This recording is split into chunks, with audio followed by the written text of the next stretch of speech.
वसुदेव सुतं देवं कंस चाणूरमर्दनं देवकी परमानंदम कृष्णं वंदे जगद्गुरुम्। सबको जय श्री कृष्ण। परम पूज्य देवकी नंदन जी ठाकुर के चरणों में मेरा दंडवत प्रणाम। परम पूज्य ऋषि सन्यासी जो यहाँ विराजमान हैं, उनके चरणों में भी मेरा दंडवत प्रणाम। और आपके सबके हृदय में बैठे परमात्मा को प्रणाम करके नवल जी ने आदेश किया है तो 5-10 मिनट के लिए कुछ प्रसंगोचित बात रखने की कोशिश कर रहा हूं। किसी संत का हमारे शहर में आना ये भाग्य की बात है, लेकिन ये मानता हूं कि किसी संत का हमारे घर पे आना वो सौभाग्य की बात है। और हम देख रहे हैं कई वर्षों से ऐसे पूजनीय चरण बार बार नवल जी के घर पे आ रहे हैं, कृपा कर रहे हैं, आशीर्वाद दे रहे हैं। हमें संत याद आए वो सौभाग्य की बात है, लेकिन संत को हम याद आ जाए वो परम भाग्य की बात है। जैसे नवल जी ने बताया कि परम पूज्य देवकी नंदन जी महाराज अपनी कथाओं में, अपने प्रवचन में नवल जी को याद करते हैं, तो ये बड़े सौभाग्य की बात है। और जिनका नाम ही खुद देवकी नंदन हो तो उससे ज्यादा तो देवकी नंदन को कौन जानता होगा। ठाकुर भी हैं आप। ठाकुर मैं ठुमरी हूं तेरी, कजरी हूं चित चोर, सांवरिया काहे होत नठोर। ठाकुर में जमुना जल भई ना, भई में मधुरी बंसी। ठाकुर ऐसा आपके जैसा तो मैं गा नहीं सकता, लेकिन बहुत अच्छी ये कविता है, हमारे गुजराती कवि ने लिखी है हिंदी में। ठाकुर में जमुना जल भई ना, भई में मधुरी बंसी, दही मक्खन की मिठास लेकर कहां छिपे यदुवंशी। करजवा मोर, करजवा तोर, सांवरिया काहे होत नठोर। तो देवकी नंदन ठाकुर जी महाराज यहाँ उपस्थित हैं। मैं 5-10 मिनट के लिए सिर्फ एक बात रखना चाहूंगा बड़ी विनम्रता से, कि संत को मिलने से और सत्संग से हमारे जीवन में क्या हो सकता है। वैसे तो मेरी मदर टंग गुजराती में है, वर्षों से मैं गुजराती में ही बोल रहा हूं पूरे विश्व में, लेकिन आज राष्ट्रभाषा हिंदी में मेरी बात रखने की मैं कोशिश कर रहा हूं। तो एक वाकया मुझे याद आता है छोटा सा, और वो वाकये से आपको ठीक पता लग जाएगा कि सत्संग से और संत के हमारे साथ होने से हमारे जीवन में क्या परिवर्तन हो सकता है, क्या फायदा हो सकता है।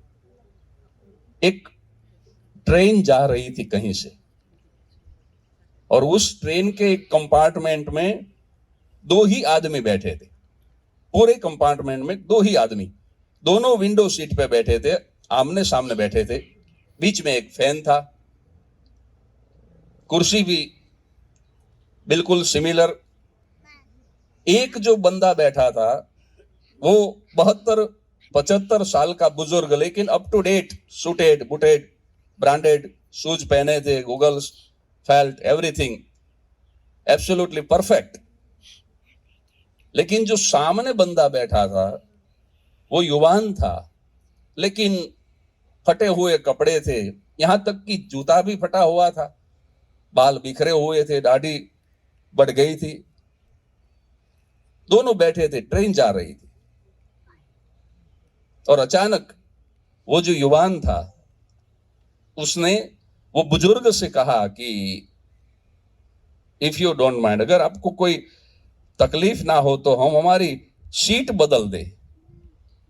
बुजुर्ग तो तुरंत ही खड़े हो गए, ऑफ कोर्स, व्हाई नॉट।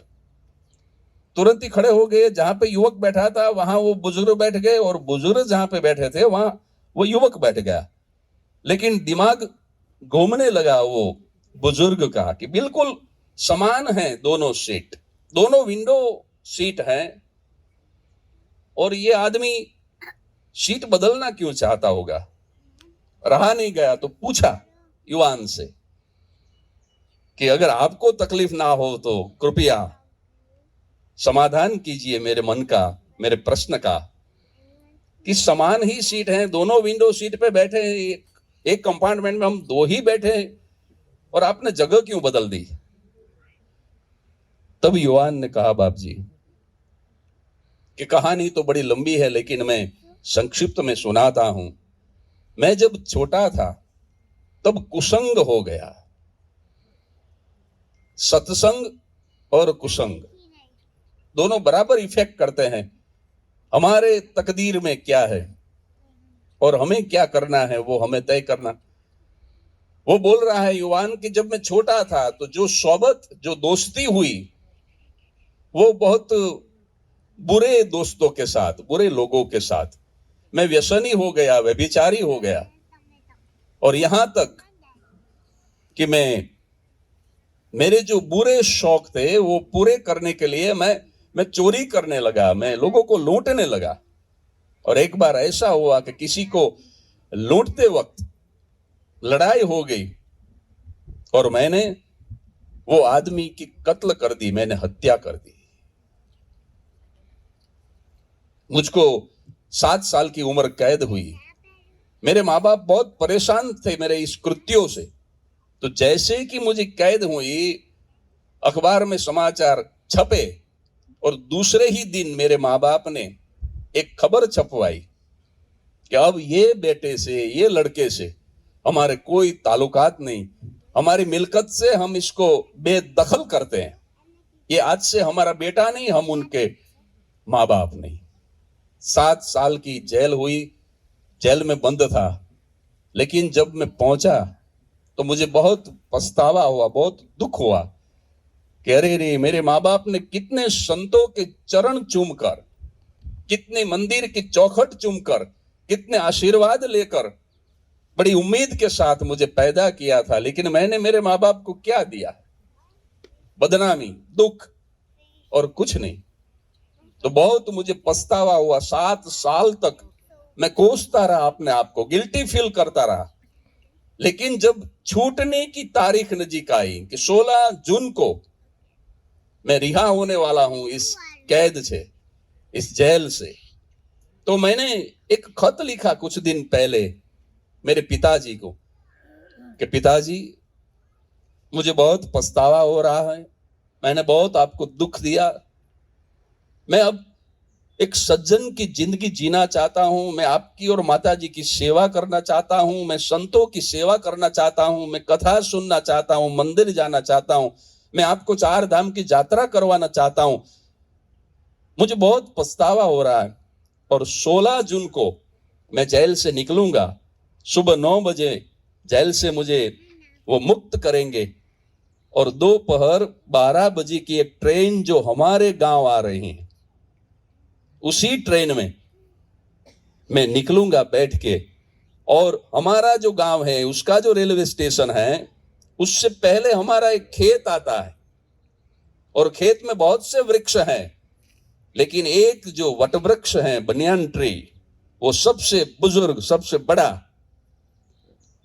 अगर आप मुझे माफ कर रहे हो तो बस वो जो बनियान का वृक्ष है उसके ऊपर एक सफेद रंग का ध्वज, एक व्हाइट फ्लैग आप लगा देना। मैं ट्रेन से देख लूंगा खिड़की से कि लगाया कि नहीं लगाया। अगर वो सफेद ध्वज वहां मैं देखूंगा तो मैं मान लूंगा बाप जी कि आपने मुझको माफ कर दिया है, और मैं हमारे गांव के स्टेशन पे उतर जाऊंगा, और अगर मैं नहीं देखूंगा ध्वजा ध्वज तो मैं मानूंगा कि आपने अभी तक मुझे माफ नहीं किया है, और मैं नहीं उतरूंगा हमारे गांव के स्टेशन पर, और ट्रेन जहां जाएगी मैं कोई गुमनाम जिंदगी जीने के लिए चला जाऊंगा, सदा के लिए मैं आपकी दुनिया से दूर हो जाऊंगा।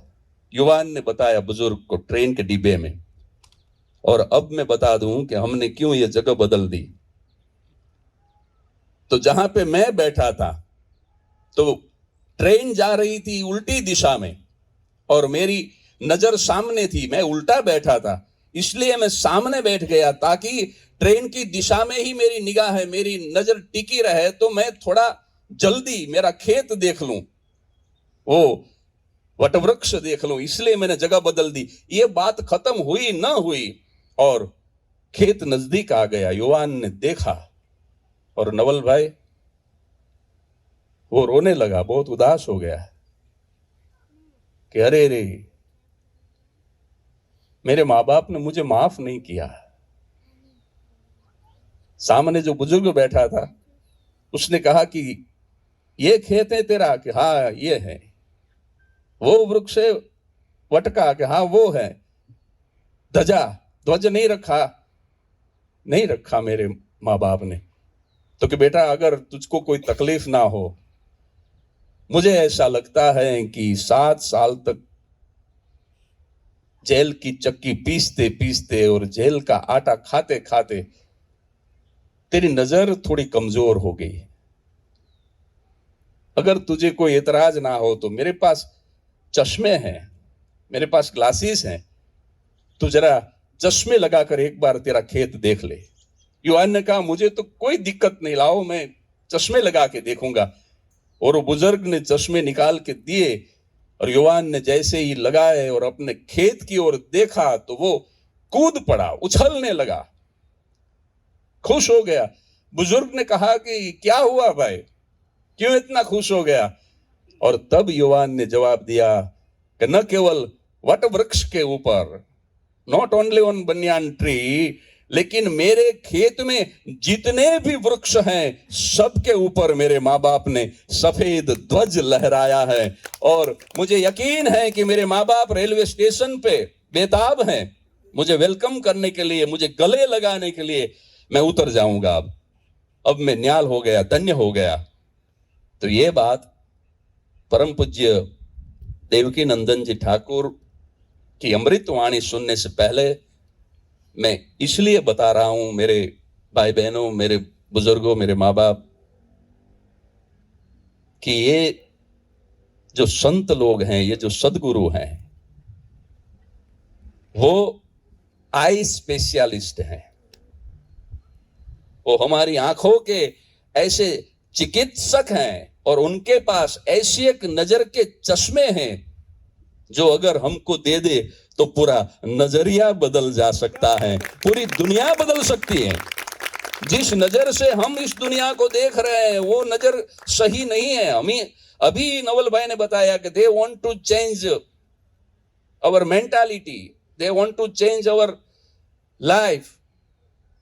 तो ये बड़े आई स्पेशलिस्ट आज यहाँ टोरंटो के, ओंटारियो स्टेट के ये नवल भाई बजाज के घर पे पधारे हैं, जो हमें नई दृष्टि दे सकते हैं। साहब, बात सिर्फ दृष्टि बदलने की है, तो हमें सत्संग से नई दृष्टि मिल सकती है। और ऐसी दृष्टि पैदा करने वाले, हमें देने वाले बहुत कम लोग जो हिंदुस्तान में मौजूद हैं, उनमें से एक बड़ा नाम है परम पूज्य देवकी नंदन जी ठाकुर।